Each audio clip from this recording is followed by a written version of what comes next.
नमस्कार, ये आकाशवाणी पटना है। अब आप खालिद रशीद से प्रादेशिक समाचार सुनिए। पहले मुख्य समाचार। राज्य सरकार ने कहा, प्रदेश के सभी जिलों में असर्वेक्षित भूमि का भी सर्वेक्षण होगा। रेलवे ने कर्मचारियों की विभागीय पदोन्नति परीक्षाएं निरस्त की। अब रेलवे भर्ती बोर्ड के माध्यम से होगा परीक्षा का आयोजन। राजगीर में कल से आयोजित होने वाले महिला कबड्डी विश्व कप के कार्यक्रम में बदलाव, जून में होगा प्रतियोगिता का आयोजन। और पश्चिमी विक्षोभ के सक्रिय होने के कारण प्रदेश के विभिन्न भागों में तापमान में गिरावट। मौसम विभाग ने कहा, 8 और 9 मार्च को कुछ स्थानों पर हो सकती है बारिश। अब समाचार विस्तार से। प्रदेश के सभी जिलों में असर्वेक्षित भूमि का भी सर्वेक्षण किया जाएगा। ये सर्वे जिलों में जारी सर्वेक्षण और बंदोबस्त का काम समाप्त होने के बाद किया जाएगा। राजस्व और भूमि सुधार मंत्री संजय सरावगी ने विधान परिषद में ध्यानाकर्षण प्रस्ताव के जवाब में ये जानकारी दी है। उन्होंने बताया कि इस संबंध में 4 मार्च को ही विभागीय निर्देश जारी किए जा चुके हैं। एक अन्य सवाल के जवाब में मंत्री ने कहा कि असर्वेक्षित भूमि के अतिरिक्त टोपोलैंड का भी सर्वे कराया जाना है। इस संबंध में एक कमेटी का गठन किया गया है। उन्होंने बताया कि विधि विभाग का मंतव्य प्राप्त होने के बाद कमेटी टोपोलैंड के संबंध में अपना सुझाव देगी। इसके बाद आगे की कार्रवाई की जाएगी। शिक्षा मंत्री सुनील कुमार ने कहा है कि प्रदेश के शिक्षकों के स्थानांतरण की प्रक्रिया अगले 2 महीनों में पूरी कर ली जाएगी। विधानसभा में एक सवाल का जवाब देते हुए उन्होंने कहा कि तबादले से असंतुष्ट शिक्षकों के लिए जिला, प्रमंडल और राज्य स्तर पर कमेटी का गठन किया गया है। कोई असंतुष्ट है अपने पोस्टिंग से, तो हम लोगों ने डिस्ट्रिक्ट मजिस्ट्रेट की अध्यक्षता में कमेटी बनाई है और उसी तरह कमिश्नर जो डिवीजन में उनकी अध्यक्षता में, और अंतोगत्वा हम लोगों ने एक सेक्रेटरी के स्तर पर एक कमेटी मुख्यालय में बनाई है। ये सारी प्रक्रिया पूरी हो जाने के बाद भी अगर किसी शिक्षक शिक्षिका को फिर भी शिकायत रह गई है तो अपना वो पिटीशन दे सकते हैं, कर देंगे। राज्य सरकार गंगा नदी को स्वच्छ और निर्मल बनाने के लिए प्रयासरत है। वन और पर्यावरण मंत्री डॉक्टर सुनील कुमार ने विधानसभा में कहा कि गंगा को स्वच्छ बनाने के लिए 32 सीवरेज ट्रीटमेंट प्लांट स्थापित किए जा रहे हैं। इनमें से 13 प्लांट अब तक बन चुके हैं। प्रश्नकाल के दौरान राजद विधायक मुकेश यादव के सवाल के जवाब में श्री कुमार ने कहा कि पटना के मनेर, दानापुर, फुलवारी शरीफ और बाढ़ में कुल 4 एसटीपी की स्थापना हो चुकी है। उन्होंने बताया कि प्रदूषण नियंत्रण परिषद की रिपोर्ट के अनुसार वर्ष 2020-21 से लेकर वर्ष 2023-24 तक गंगा जल की गुणवत्ता में क्रमिक सुधार पाया गया है। मंत्री ने बताया कि सभी एसटीपी बन जाने के बाद गंगा जल मानव उपयोग के लायक हो जाएगा। राज्य सरकार ने कहा है कि राष्ट्रीय राजमार्ग के निर्माण के लिए कुछ और सड़कों को चिन्हित किया जा रहा है। पथ निर्माण मंत्री नितिन नवीन ने विधानसभा में एक प्रश्न के जवाब में कहा कि प्रदेश में राष्ट्रीय राजमार्ग की लंबाई भले ही कम है, लेकिन क्षेत्रफल के दृष्टिकोण से यह राष्ट्रीय औसत से 1.5 गुना अधिक है। उन्होंने बताया कि नए एनएच घोषित करने के लिए सड़कों को चिन्हित किया जा रहा है। श्री नवीन ने बताया कि राज्य में प्रति 1 लाख की आबादी पर 4.54 किलोमीटर राष्ट्रीय राजमार्ग हैं। ग्रामीण कार्य मंत्री अशोक चौधरी ने कहा है कि ग्रामीण क्षेत्रों में अगले 2 वित्तीय वर्ष के भीतर 18,000 किलोमीटर लंबी सड़कें बनाई जाएंगी। विधानसभा में एक सवाल के जवाब में श्री चौधरी ने यह जानकारी दी। उन्होंने कहा कि इसमें से 9,000 किलोमीटर सड़क निर्माण का कार्य इस वित्तीय वर्ष में पूरा हो जाएगा। शेष सड़क का निर्माण कार्य अगले वर्ष पूरा कर लिया जाएगा। पंचायती राज मंत्री केदार गुप्ता ने कहा है कि महिला हितैषी पंचायतों को 15वें वित्त आयोग की 25% राशि खर्च करने का अधिकार होगा। श्री गुप्ता पटना में राज्य स्तर पर महिला हितैषी ग्राम पंचायत निर्माण विषय पर आयोजित एक कार्यक्रम को संबोधित कर रहे थे। उन्होंने कहा कि 8 मार्च को अंतर्राष्ट्रीय महिला दिवस पर सभी ग्राम पंचायतों में महिला सभा का आयोजन किया जाएगा। सहकारिता मंत्री डॉक्टर प्रेम कुमार ने कहा है कि विभाग के तहत इस वर्ष 1 लाख लोगों को रोजगार दिया जाएगा। पटना में आयोजित संवाददाता सम्मेलन में श्री कुमार ने कहा कि राज्य और केंद्र सरकार मिलकर सहकारिता की विभिन्न योजनाओं के माध्यम से पैक्सों समेत अन्य समितियों में तेजी से रोजगार सृजन कर रही है। उन्होंने कहा कि 1 अप्रैल से न्यूनतम समर्थन मूल्य पर राज्य में पैक्सों और व्यापार मंडलों के माध्यम से गेहूं, चना और मसूर की खरीद शुरू की जाएगी। मुख्यमंत्री नीतीश कुमार प्रदेश के 8 जिलों के 10,739 शिक्षकों को 9 मार्च को पटना के गांधी मैदान में नियुक्ति पत्र प्रदान करेंगे। इनमें पटना, नालंदा, भोजपुर, जहानाबाद, अरवल, सारण, वैशाली और मुजफ्फरपुर जिलों के विशिष्ट शिक्षक शामिल हैं। शिक्षा विभाग की प्राथमिक शिक्षा निदेशक साहिला ने बताया कि शेष 30 जिलों के शिक्षकों के नियुक्ति पत्र संबंधित जिले में ही दिए जाएंगे। इस दौरान 51,389 शिक्षकों को नियुक्ति पत्र दिए जाएंगे।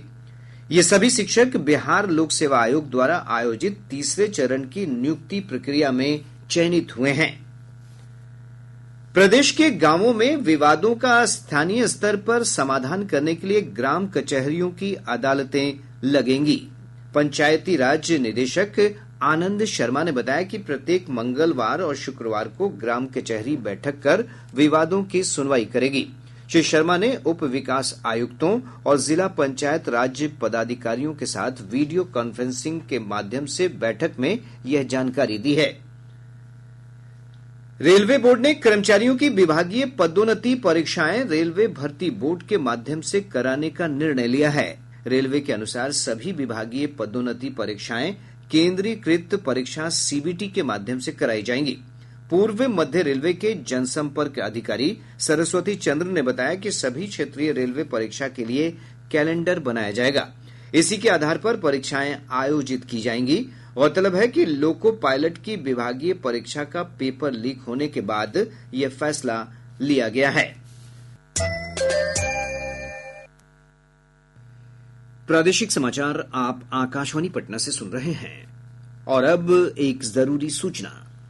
आकाशवाणी का प्रादेशिक समाचार एकांश पटना हिंदी भाषा के लिए आकस्मिक समाचार संपादक और आकस्मिक प्रसारण सहायक का पैनल तैयार करने के लिए योग्य अभ्यर्थियों से आवेदन आमंत्रित कर रहा है। आवेदन की अंतिम तिथि 7 मार्च है। अधिक जानकारी newsonair.gov.in के वैकेंसी सेक्शन या प्रादेशिक समाचार एकांश पटना के एक्स हैंडल @AIRnews_पटना से प्राप्त की जा सकती हैं। बढ़ते हैं अगले समाचार की ओर। राजगीर में कल से आयोजित होने वाली विश्व कप महिला कबड्डी चैंपियनशिप के कार्यक्रम में परिवर्तन किया गया है। Amateur kabaddi federation of India के अनुसार अब ये प्रतियोगिता इस वर्ष जून महीने में आयोजित की जाएगी। चैंपियनशिप में भारत समेत 15 देशों की टीमें शामिल होंगी। प्राप्त जानकारी के अनुसार कई टीमों को वीजा नहीं मिलने और मार्च के महीने में होने वाले त्योहारों के मद्देनजर यह बदलाव किया गया है। इधर आईसीसी चैंपियंस ट्रॉफी क्रिकेट के दूसरे सेमीफाइनल में न्यूजीलैंड ने दक्षिण अफ्रीका को पराजित कर फाइनल में प्रवेश कर लिया है। फाइनल मुकाबला भारत और न्यूजीलैंड के बीच 9 मार्च को दुबई में खेला जाएगा। पटना उच्च न्यायालय ने आर्यभट्ट ज्ञान विश्वविद्यालय की पूर्व उप कुल सचिव कुमारी अंजना को पद से हटाने का आदेश रद्द कर दिया है। न्यायालय ने कहा है कि राज्यपाल को गलत आदेश पारित करने के लिए विशेष कर्तव्य न्यायिक अधिकारी और विशेष कर्तव्य अधिकारी ने जानबूझकर महत्वपूर्ण तथ्यों को छुपाया है। इस आधार पर कुलाधिपति को गलत आदेश पारित करने के लिए गुमराह किया गया। न्यायालय ने ओएसडी के खिलाफ कार्रवाई करने का आदेश दिया है। परिवहन विभाग ने स्कूली बच्चों को ले जाने वाले वाहनों के लिए दिशा निर्देश जारी किए हैं। जारी निर्देश के अनुसार 1 अप्रैल तक सभी स्कूल बसों में जीपीएस, सीसीटीवी और स्पीड गवर्नर लगाना अनिवार्य होगा। वाहनों की गति सीमा 40 किलोमीटर प्रति घंटे से अधिक नहीं होगी। परिवहन मंत्री शीला मंडल ने बताया कि बच्चों की सुरक्षा को देखते हुए ये निर्देश जारी किए गए हैं।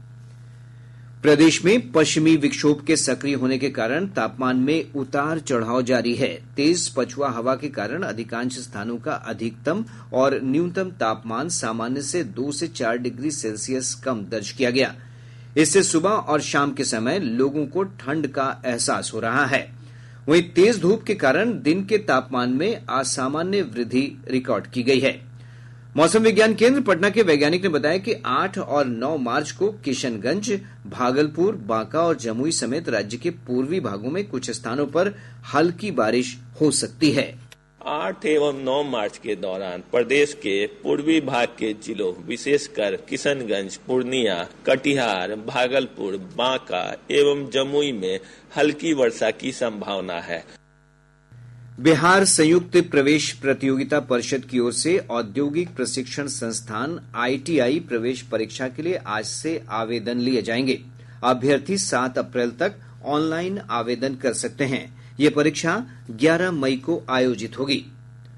उत्पाद विभाग ने अरवल में एक ट्रक से 5,737 लीटर से अधिक शराब बरामद की है। इस सिलसिले में पुलिस ने 3 लोगों को गिरफ्तार किया है। ये सभी पंजाब के रहने वाले हैं। सीबीआई की टीम ने सीतामढ़ी के इंडियन बैंक की बथनाहा शाखा प्रबंधक विशाल कुमार को 10,000 रुपए की रिश्वत लेते हुए गिरफ्तार कर लिया है। गिरफ्तार प्रबंधक पर लोन दिलाने के नाम पर रिश्वत लेने का आरोप है। जमुई जिले के खैरा में एसएसबी और एसटीएफ की टीम ने संयुक्त अभियान में जमुई नवादा सीमावर्ती इलाके से भारी संख्या में हथियार, देसी बंदूक और कारतूस बरामद किए हैं। गया के कोतवाली थाना क्षेत्र अंतर्गत सराफा बाजार में पुलिस ने छापेमारी कर आभूषण दुकानों में चोरी करने वाले गिरोह के 3 लोगों को गिरफ्तार कर लिया है। इस दौरान पुलिस ने 45 लाख रुपए, 473 किलो चांदी की सिल्ली और कई जेवरात जब्त किए हैं। महिला दिवस के अवसर पर बिहार ललित कला अकादमी की ओर से महिलाओं के लिए 8 से 21 मार्च तक एप्लिक कशीदा प्रशिक्षण कार्यशाला का आयोजन किया जाएगा। यह आयोजन पटना स्थित भारतीय नृत्य कला मंदिर में किया जाएगा। अरवल जिले में प्रधानमंत्री रोजगार सृजन और प्रधानमंत्री लघु उद्योग उन्नयन योजना के तहत आयोजित ऋण शिविर में विभिन्न बैंकों द्वारा लाभुकों के बीच 28 लाख रुपए से अधिक की राशि के ऋण की स्वीकृति दी गई। अब पटना से प्रकाशित प्रमुख समाचार पत्रों की सुर्खियां। आज के सभी समाचार पत्रों ने अलग अलग खबरों को प्रमुखता से प्रकाशित किया है। हिन्दुस्तान की सुर्खी है, मुख्यमंत्री नीतीश कुमार ने 1200 करोड़ रुपए विभिन्न खातों में किया हस्तांतरित, 3 लाख लाभुकों को पीएम आवास की पहली किस्त जारी। दैनिक जागरण की विशेष खबर है, अमेरिकी राष्ट्रपति ट्रंप ने दी 2 अप्रैल से भारत पर भी पारस्परिक शुल्क लगाने की धमकी। दैनिक भास्कर लिखता है, राज्य के 253 नगर निकायों में फूल विक्रेताओं के लिए वेंडिंग जोन बनेंगे। प्रभात खबर ने लिखा है, 25 वर्ष बाद फाइनल में भिड़ेंगे भारत और न्यूजीलैंड। और अब अंत में मुख्य समाचार एक बार फिर। राज्य सरकार ने कहा, प्रदेश के सभी जिलों में असर्वेक्षित भूमि का भी सर्वेक्षण होगा। रेलवे ने कर्मचारियों की विभागीय पदोन्नति परीक्षाएं निरस्त की। अब रेलवे भर्ती बोर्ड के माध्यम से होगा परीक्षा का आयोजन। राजगीर में कल से आयोजित होने वाले महिला कबड्डी विश्व कप के कार्यक्रम में बदलाव, जून में होगा प्रतियोगिता का आयोजन। और पश्चिमी विक्षोभ के सक्रिय होने के कारण प्रदेश के विभिन्न भागों में तापमान में गिरावट। मौसम विभाग ने कहा, 8 और 9 मार्च को कुछ स्थानों पर हो सकती है बारिश। इसके साथ ही आकाशवाणी पटना से प्रसारित प्रादेशिक समाचार का ये अंक समाप्त हुआ। आकाशवाणी पटना से अगला समाचार बुलेटिन दोपहर बाद 3:10 पर प्रसारित किया जाएगा।